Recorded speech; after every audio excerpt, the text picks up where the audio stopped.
So, beautiful boxing fans, you know, it's been over 24 hours since the Paul versus Gervonta Davis fight got announced, and now I see it more clearly.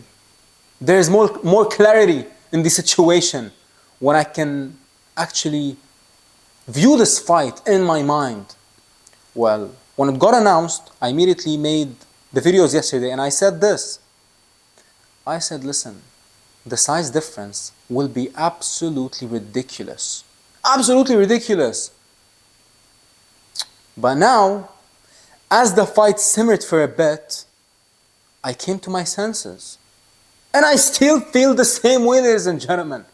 I believe that, just give us the press conference already. Give us something for them to face off against each other. And we will see the insane size difference, ladies and gentlemen. My goodness. But this is the question that I come to you today with, ladies and gentlemen. Please let me know your answers in the comment section. How do you think Gervonta Davis will fight Jake Paul? Because I promise you, in my opinion, he's not going to fight him in the high guard. He's not going to get into the pocket and start ripping to the body. He won't do any of these things. But what I believe he will do is the man will be on his bike all night long. Let's think about it. Let's actually think about it. In his last fight versus Lamont Roach, a 30-pounder. You know, Gervonta is so small that Lamont Roach, a 130-pounder, went up in weight to fight Tank, and he looked bigger than Tank. How crazy is that? That shows you how much of a small man Gervonta Davis is. He still packs a punch. So dangerous, no question about it.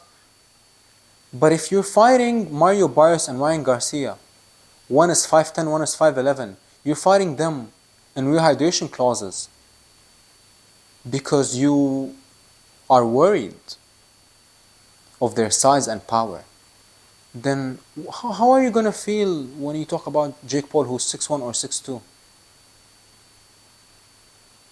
who hits harder than both men, who is just simply bigger and stronger? Ryan's left hook is definitely sharper, but let's just be honest, we all love Gervonta Davis. But that wasn't the real Ryan Garcia, you know. That simply wasn't the real Ryan Garcia, ladies and gentlemen. Let's not act like Ryan wasn't absolutely not just weight drained, but the man looked completely shot at 136 pounds. And after that fight, Ryan Garcia moved up 10 pounds. You know, Ryan Garcia, after that fight, he had one fight between 140 and 147 versus Duarte, I believe at 143. But then the man, right now, he's campaigning at 147. And he's calling out Virgil Ortiz at 154. Listen, I met Ryan Garcia in New York. He is so slender. I was absolutely shocked. His waist is literally like this. His legs, the man is so slender.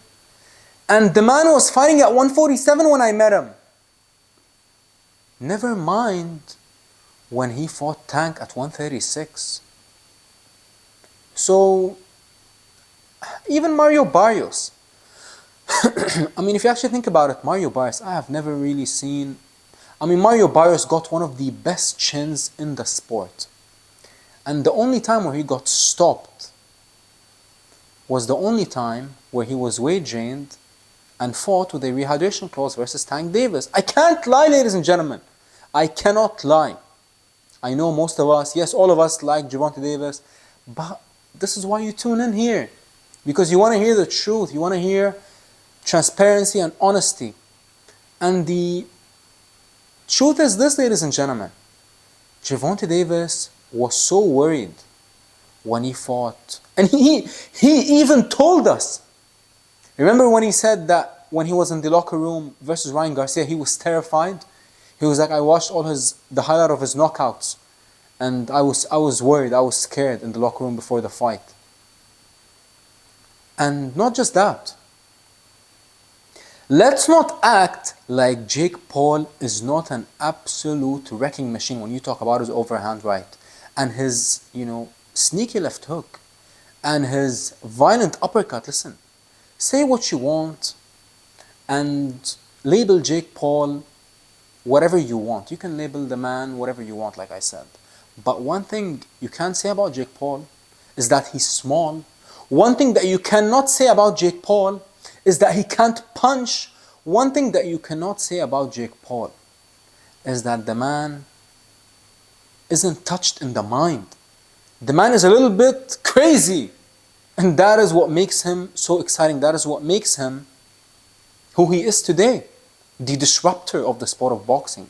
One of the charismatic enigmas in the sport. Jake Paul, listen, I truly believe that Gervonta Davis won't really do much to Jake Paul. He's going to be on his bike all night long. He's going to try to counter Jake with a few shots. Jake will try to walk him down behind a stiff jab, feinting. I don't believe that it's going to be even possible for Jake Paul to go to the body because Gervonta is so small. Some might say Gervonta is like, I don't know, some people say that he's 5'4", some people say that he's 5'5". Listen, Gervonta Davis is so small. I don't even think that the man is 5'5". He's probably 5'5" with shoes. I'm guessing. Because when he fought, who's that small gentleman that he fought who used to fight at 126? He's like very small and short. They both were the exact same height, both same stature. So all I'm saying is this. Gervonta Davis is a very, very small guy. Powerful guy, but I'm actually still trying to process how this fight will look like. Let's just say, Lamont Roach, 130-pounder, was catching and shooting in small ranges, in tiny ranges, and he was hurting Tank.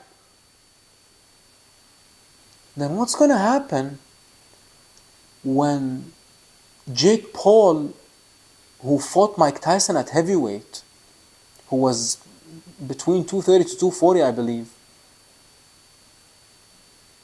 how will Gervonta Davis react to the punches? I'm not sure. But I guarantee you one thing. I guarantee you this. They're not going to fight in 10-ounce gloves. That's what I promise you, ladies and gentlemen. I promise you that they won't fight in 10-ounce gloves. If anything, they're either going to fight in 14-ounce gloves or 16s. There is absolutely no chance Tank accepted this fight knowing that they were going to fight in small gloves. No way. No way. But honestly, I don't think that it's going to matter all that much. Because, Tank will use the gloves as a shield. Just think about it. When Gervonta Davis, in a lot of his fights, he goes into the high guard like Frank Martin, like even in some spots versus Roach. And he just takes the punches, with the high guard and comes back. I don't believe he's going to do that with Jake. Especially if Jake catches his range early. If Jake can catch his timing and range early, I don't think this will be a good look for Tank. And I just fear that this might backfire on Gervonta. My Muslim brother, Adl Wahid. I fear that this might actually backfire on the man. And let me tell you this.